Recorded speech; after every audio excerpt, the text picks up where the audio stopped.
এই রূপা, আয় একবার, তোকে একটা জিনিস দেখাবো। রূপাকে প্রায় টানতে টানতে ঘরে নিয়ে গেল মোহর।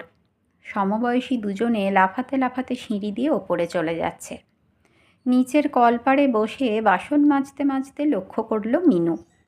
এই জন্য মেয়েকে স্কুল ছুটির সময়গুলোতে কাজের বাড়িতে আনতে চায় না ও।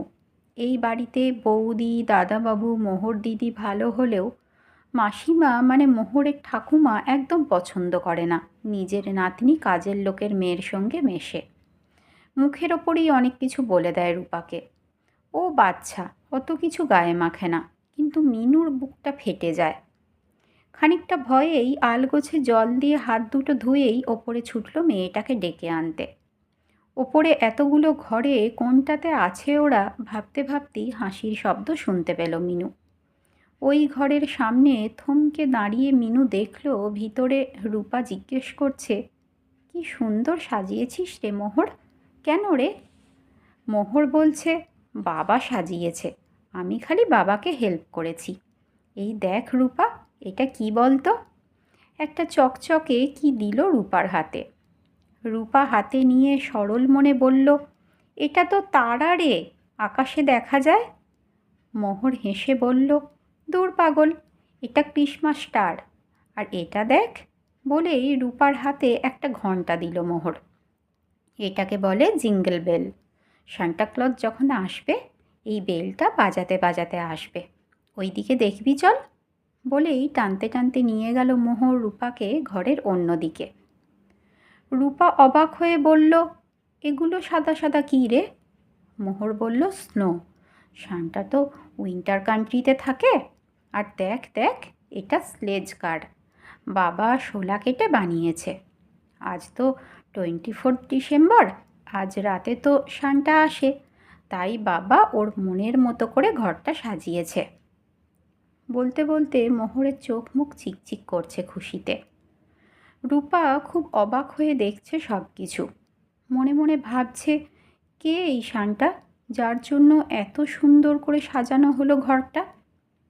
না পেরে রূপা জিজ্ঞেস করেই বসল, মোহর, এই সান্টা কে রে? কখন আসবে? আমি কাল যখন মার সঙ্গে আসবো তোদের বাড়ি, দেখতে পাবো? রূপার প্রশ্নে মোহরের হাসি আর থামে না। বলল, ধুর বোকা, সান্টাক্লজ আসে, গিফট দেয়, চলে যায়, কারোর সঙ্গে দেখা করে না, শুধু বাবা ছাড়া। ও আজকের দিনে প্রতিটা বাচ্চার বাড়ি গিয়ে গিয়ে গিফট দিয়ে আসে, যে বাচ্চারা যা চায় সব দিয়ে আসে। মোহরের কথা যেন কিছুতেই বিশ্বাস হয় না রূপার। মোহর রেগে গিয়ে বলে, বিশ্বাস করছিস না তো? শোন, আমি কি কি চেয়েছি। একটা রিমোট কার, মিউজিক্যাল পেন্সিল বক্স আর ম্যাজিক স্লেট। দেখবি কাল আমার ঘরে সব থাকবে। এবার তুইও চোখ বন্ধ করে উইশ কর, দেখবি সান্টা তোর জন্যও রেখে যাবে এখানে, কাল এসে নিয়ে নিস। এখানে কেন? ও আমার বাড়ি যাবে না? সরল মনে বলল রূপা। তার থেকেও সরলভাবে মোহর বলল, না রে, তোদের ঘর তো খুব ছোট আর নোংরাও, ওখানে সান্টা মনে হয় যাবে না।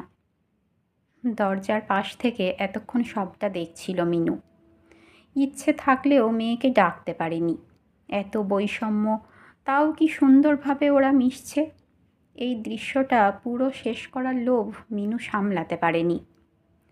হঠাৎ নজরে এলো রূপা বলছে, তাহলে ছেড়ে দে, কিছু চেয়ে লাভ নেই। আমার বাড়ি যেতে না পারলে সান্টাকে এখানে আমার জন্য কিছু দিতে হবে না। এই প্রথম গরিবিয়ানার মধ্যেও সম্মান খুঁজে পেল মিনু। সঙ্গে সঙ্গে মোহর রূপাকে জড়িয়ে ধরে বলল, আচ্ছা, সান্টা যাবে তোর বাড়ি, বল না কি লাগবে তোর। বাবা সান্টাকে বুঝিয়ে বললে ও না করতে পারবে না। রূপা যেন কি ভেবেই চলেছে। মোহর একে একে বলে যাচ্ছে, কালার, ড্রয়িং বুক, ড্রেস, বল না কি লাগবে তোর। আচ্ছা, আমার গিফটগুলোই বলবো তোকেও দিতে। রূপা বলে উঠল, না না, ওসব আমার লাগবে না। তার থেকে তোর সান্টাকে বলিস আমাকে একটা কম্বল কিনে দিতে। একটাই কম্বল আমাদের, জানিস তো। মা বাবা ওটা আমার গায়ে দিয়ে দেয় আর ওরা চাদর গায়ে দেয়। আর শানটার কাছে একটু বেশি টাকা থাকলে বাবাকে একটা সোয়েটার কিনে দিতে বলিস, ব্যাস তাহলেই হবে। মেয়ের কথা শুনে দরজায় দাঁড়িয়েই কেঁদে ফেলল মিনু। হঠাৎ কানে এলো, কী রে মিনু, এঁটো বাসনগুলো কলের তলায় রেখে এখানে কি করছিস? প্রতিমা দেবীর কথায় হুঁশ ফিরল মিনুর। না মাসিমা, দেখুন না, মোহর দিদি রূপাকে টেনে আনলো। রূপা আমার সঙ্গে 5 বাড়ি যায় নোংরা জামা, তাই ওকে ডাকতে এসেছি। প্রতিমা দেবীর বলা কথাগুলো নিজের মুখে বসিয়ে মিনু বলল। প্রতিমা দেবী কি বুঝলো বোঝা গেল না, শুধু শান্তভাবে বলল, দাঁড়া, মোহরের বাবার এই জামাটা একটু রেখে আসি, তারপর আমি রূপাকে পাঠিয়ে দিচ্ছি নিচে। মিনু দেখল হাতে লাল সাদা একটা অন্যরকম জামা আর সাদা দাড়ির মতো কিছু একটা। সবার চোখ এড়িয়ে এটা কোণের ঘরে রাখতে গেল প্রতিমা দেবী। কি যে আছে আজ এই বাড়িতে কে জানে। এত সাজগোজ। কাল ভেবেছিল এই বাড়িতে ছুটি নিয়ে দত্তগিন্নির বাড়িতে কিছু কাজ করে দিয়ে টাকা নেবে, রূপার বাবাকে একটা সোয়েটার কিনে দেবে। কিন্তু আজ যা আয়োজন, প্রচুর লোকজন এলে অনেক বাসনও হবে, মাসিমা তো ছাড়বেই না, বৌদিমণিও কি ছুটি দেবে? ভাবতে ভাবতে মেয়েকে ডেকে নিচে নামলো মিনু। বাড়িতে মিনুর কাজ ঘেঁষে বসে জিজ্ঞেস করলো রূপা, মা, আজ রাতে কি রান্না করছো? কি খাবি বল না, বলল মিনু। মা, আজ রাতে ডিম করবে, ডিম আর ভাত, রূপা বলল। মেয়ের কাছে এই প্রথম এরকম আবদার শুনে একটু খারাপ লাগলো মিনুর। মাসের প্রথম দিকটা বেশ চলে যায়, কিন্তু এই 20 তারিখের পর থেকে চালানো একটু মুশকিল হয়ে যায়। তাও মেয়েকে বলল, আচ্ছা, লুচি আর ডিম করব, তুই বস, আমি বাবাকে হরি কাকার দোকান থেকে একটু সাদা তেল, ময়দা আর ডিম আনতে বলি। মিনু চলে যেতেই মনটা আনন্দে ভরে গেল রূপার। ও তো এটাই চাইছিল, একটু একা ঘরে বসে শানটাকে ডাকবে। মোহর তো তাই বলেছে, যে মন থেকে ডাকলে শানটা ঠিক আসে। কে জানে কে এই লোকটা? মোহর তো বলল সাদা দাড়ি, টুপি পরে থাকে, কাঁধে ঝোলা থাকে। মনে মনে রূপা বলল, শানটা, আজ রাতে তুমি আসবে তো আমাদের বাড়ি? মোহরের বাড়ি থেকে ফেরার সময় একটু ঘুরে যেও, পারলে আসার সময় বাবার জন্য একটা কম্বল আর সোয়েটার এনো। কী রে, চোখ বন্ধ করে কি করছিস? মিনু এসে ডাকলো রূপাকে। কিচ্ছু না বলেই সরে গেল রূপা মায়ের চোখের সামনে থেকে, পাছে ধরা পড়ে যায়। রাতে গরম গরম ফুলকো লুচির সঙ্গে ডিম। মা বাবার সঙ্গে বসে আনন্দ করে খাচ্ছিল রূপা, কিন্তু মাঝে মধ্যেই একটু অন্যমনস্ক হয়ে যাচ্ছিল। মনে মনে আসলে ও ভেবেই চলেছে, মোহর তো বলেছিল আজকে রাতের দিকে যখন তখন শানটা আসতে পারে, তাই নজর রাখতে হবে। খেয়ে উঠে ঘুমিয়ে পড়ল 3 জন। আবার সেই খারাপ সময়, বাবা মা শীতে কাঁপবে আর রূপা একা কম্বলের তলায় শোবে। খুব কষ্ট হয় রূপার। মা চাইলে রূপার সঙ্গে কম্বলের তলায় শুতে পারে, কিন্তু বাবা একা শীতে থাকবে বলে মাও আসতে চায় না। রূপা যখন বড় হবে, অনেক টাকা হবে, তখনও ঠিক 3টে কম্বল কিনবে 3 জনের জন্য। আর বোধহয় শানটা আসবে না। এত সুন্দর মোহরদের ঘর সাজানো ছেড়ে কি আর রূপার বাড়ি আসবে? শুয়ে শুয়ে আকাশ পাতাল ভাবতে ভাবতেই একটু যেন ঘুমিয়ে গিয়েছিল রূপা। এমন সময় বাবার গলা শুনতে পেল। এই মিনু, কেউ দরজা ধাক্কা দিচ্ছে, বলেই সুবল দরজা খুলতে গেল। বাবার গলার আওয়াজে লাফ দিয়ে উঠে বসল রূপা। ততক্ষণে বাইরে থেকে বাবার গলা শুনতে পাচ্ছে। মিনু, তাড়াতাড়ি বাইরে এসো, দেখো দরজার সামনে কি পড়ে আছে। মায়ের আগে বাইরে গেল রূপা। দরজার সামনে একটা বড় প্যাকেট আর একটা ছোট।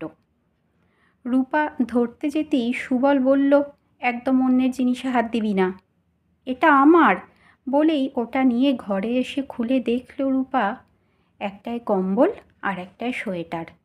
একদম যেরকমটা চেয়েছিল। ততক্ষণে মিনু বাইরে এসে দেখল কোথাও কেউ নেই। হঠাৎ অন্ধকারে চোখ গেল দূরে, লাল জামা আর সাদা দাড়ির কেউ একটা দাঁড়িয়ে আছে। রাস্তার আলোয় মুখটা না বোঝা গেলেও জামাটা মিনু ঠিক চিনতে পারল। এরকমটাই তো ও সকালে দেখেছে মোহরের ঠাকুমার হাতে। মিনুর আর বুঝতে বাকি রইল না। ঘরে ঢুকে দেখল রূপার চোখে জল আর মুখে হাসি, আর সুবল পাশে বসে বকেই চলেছে। মিনুকে দেখে রূপা এসে জড়িয়ে ধরল।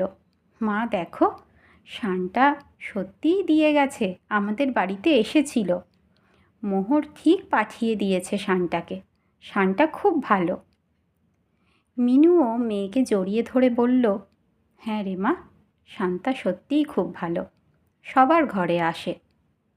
রূপা যেন বিশ্বাসই করতে পারছে না, মাকে বলেই যাচ্ছে, মা কে এই শানটা বলো তো, ও কি ঠাকুর? কেমন ঠাকুর?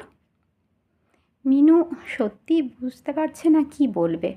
সত্যি কথা বলে দেবে যে শান্তা বলে কেউ নেই, বাবারাই আসলে শান্তা। তারাই লাল টুপি লাল জামা পরে বছরের পর বছর বাচ্চাদের স্বপ্ন পূরণ করে আসে। যেমন তোর বাবা এত ঠান্ডাতেও একটা পাতলা চাদর গায়ে দিয়ে বলছে আজকাল আর ঠান্ডা পড়ে না।